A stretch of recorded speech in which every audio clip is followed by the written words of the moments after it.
Hey guys, it's Kerry Stellar, host of In the Girls Corner. We're going to have a very special episode tonight on ladies in the Olympics. We're going to cover a little bit of women's judo and the United States Gymnastics Olympics team. They are competing right now. I am in the middle of watching and filming, so I am going to go and get back to that. So guys, have a great time. Enjoy this episode. Thanks. So let's start with, we're going to start with a little MMA, and I think I'm going to start with the return of George St. Pierre, GSP, who they have not said who he's going to fight and when he's going to fight, but I know they're eyeing him up for UFC New York, which arguably is going to be bigger than UFC 200 by a lot. I think that's awesome, although again, nothing has been said, nothing has been set in stone, so the only thing that I have to go on is the fact that he's already been put into the USADA testing pool, so at the very least, the tests have started for him, so he will be returning, which is awesome, and he has some potential matchups. I know that he had said with Nick Diaz coming, it's funny because he's coming back not off of a retirement, well, off of a retirement, but not off of a suspension. Nick Diaz just got off of his suspension on August 1st, and I'm not sure of the date, but I know that Chael Sonnen got off his suspension, which is kind of funny for that division. But anyway, I think a great matchup. You know what? Honestly, GSP, if I was them, I would give him an immediate title fight. Just because of how long he had the title for and what he did. I don't know. George St. Pierre is just a whole different animal. I love him. I have much respect and I cannot wait to see him come back. I don't know if I would like to see him fight Nick Diaz as his first fight back again. I don't know. Again, he said he would fight Nick Diaz. That would be their second fight. He won the first one. Then I know that they were also saying, they didn't also say, Tyron Woodley said he would love to fight Nick Diaz upon his return, which is pretty cool for Tyron Woodley to have thrown that out there. That's nice of him, throwing the nod out to Nick for his return. I would love to see that fight, but I think the best matchup just for, GSP and Nick Diaz would be a great fight. It really would for UFC 202. But I know that I also heard rumors of Chael Sonnen and Nick Diaz, and that could be a great fight because they're both trash talkers.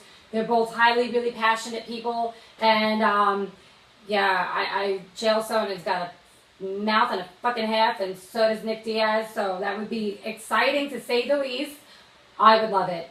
Who do I think would win? Personally, right now, I think after having, I don't know, I'm not really sure, but I think that Nick Diaz is going to come back a whole different animal, and I think, he's going to want some revenge on the welterweight division and the UFC after giving him a shitty suspension, and I'm going to call you guys out on that fucking bullshit for a plan.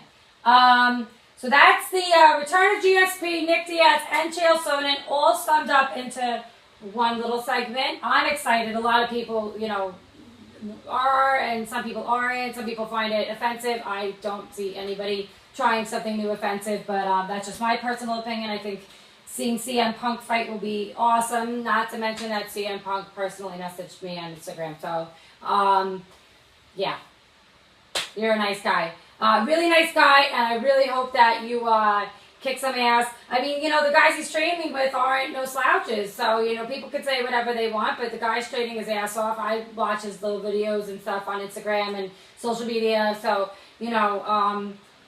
that's off to you for training hard against your fight, for your fight against Mickey Gall, because that's going to be pretty insane. UFC 202.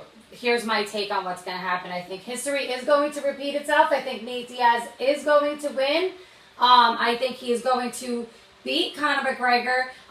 It could be by way of knockout because he has fantastic boxing skills, or it may be, submission ends the game again. And, there goes the chess match and checkmate and all that business. So I definitely think that's going to happen again. Again, that fight is at welterweight. And Conor McGregor is fighting from 145, and now he's fighting at welterweight. And Nick Diaz usually fights at lightweight at 155. So, I'd like to see them both go back down to what they usually fight at. But hey, it's been an exciting fight the last time, so it'll be an exciting one this time. Anthony Rumble Johnson and Glover Teixeira. I definitely want to see Anthony Rumble Johnson win. Although Glover Teixeira is a huge start and he's a beast, I still am a big fan of Rumble. You're going to kick some ass. Even though, well, actually, I do really like both these guys, Rick Story and Donald Cerrone, and I just don't know. I think, actually, you know what? I'm going to give this one to Cowboy, even though he kind of said some stupid shit.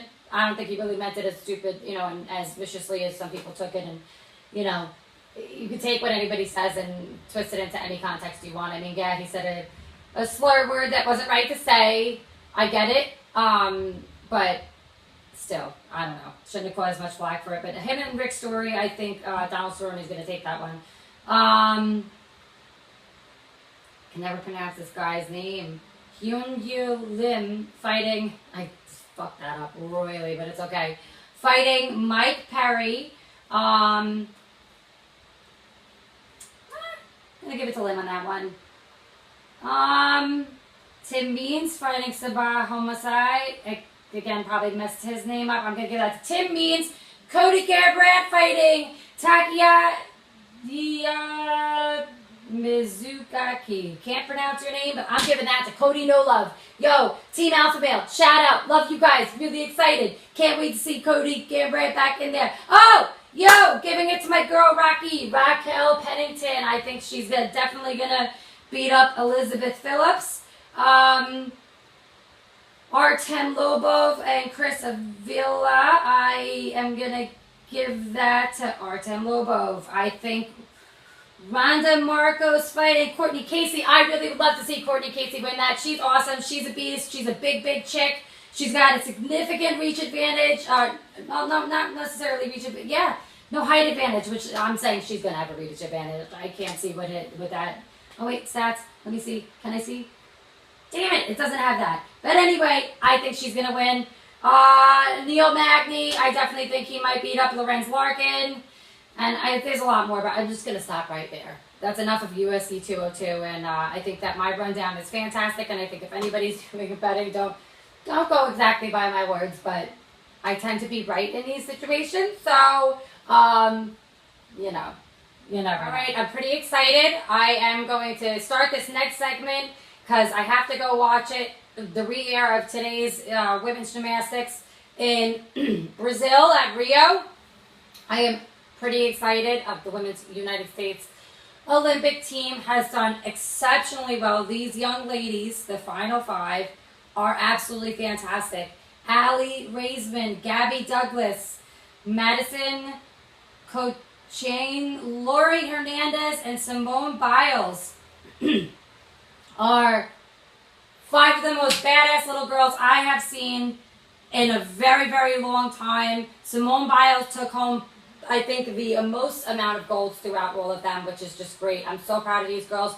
Really great day and great year for women in sports. So yeah, congratulations to the USA Gymnastics Olympics team. You guys are doing great. Keep kicking ass. Sorry for the cursing. I know you ladies are young.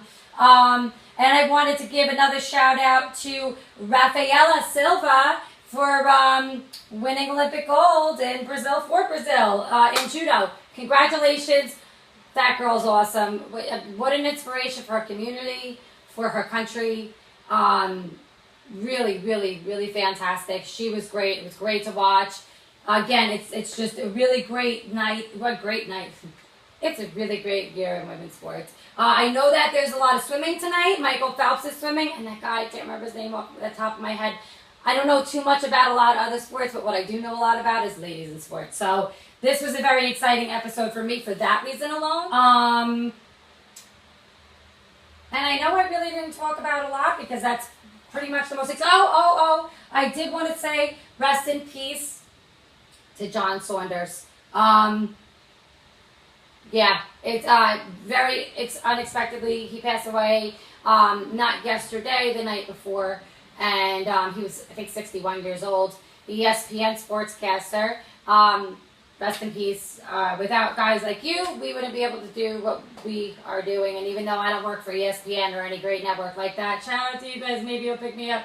But, you know, covering sports and being able to say what I say and have a personality and have people listen to me and all that stuff is great. And, you know, thank you. And I think that is going to wrap it up. Although it is hot, guys. We are having a heat wave. It is going to be hot as a mother. Ham! The summer's going ham. It's going hot as a mother. Yeah, it's going to be a scorcher tomorrow. I'm trying not to curse too much. It's going to feel like it's 110 degrees, so I don't know what you guys are going to do. I know I'm going to be kicking it, maybe poolside, maybe down at the beach. I don't know. But don't also miss out if you're a night bug. Like I was saying, if you're a night bug, a night owl, you can go outside tonight and you can check out the meteor shower. I know that they said it's going to be a late one, so I'm going to be out there and I'm definitely going to be watching it. And I just wanted to give a really big shout out to my friends. I got to watch the podcast in full over at Chestology, off the Chest Studios with Presidential Powers, Struggles, and Uncle Charlie. Our podcast was fantastic. I had a great time. I can't wait to come back with you guys. You guys were great. You can find them all on Instagram. Struggles, the Fat Christian is Uncle Charlie, and Presidential Pow is on Instagram. You can also find them all on Facebook and on YouTube at Off the Chest Studios. Also, I am doing next week reality TV with Mr. Lee West. I can't wait for that. It's going to be a really, really, really, really great time. Can't wait to get on that comedy game with him. He's pretty funny and he does a lot of great things. So next Wednesday, Lee West show. Also, probably the Super Ugly show next Tuesday with my boy John, Richie, and Rock. Rocky and I had a bit of a rough start, but that's okay. I think everything will end up pretty good. And yeah, so that's going to be a great time. Again, we have Jackhammer Promotions coming up on the 20th. Also, again, on the 28th. The 20th is at the Sons of Italy. The 28th is at Mulcahy's before whatever goes down in September with the whole MMA debacle with the Athletic Commission trying to get all the parameters and everything all kind of set. It's a big mess, and I know that people are really pissed off about it, and amateur promotions might not be running. So, you know, I'm going to get in as much as I can before all the shit hits the fan, so to speak. Yeah, I think that's it. I know I did a really heavy episode on Facebook the other day, and I really want to say thank you to everybody for joining in and commenting and sharing, because it was really big and it was a big part of me, and I'm glad that I got to show it with you guys.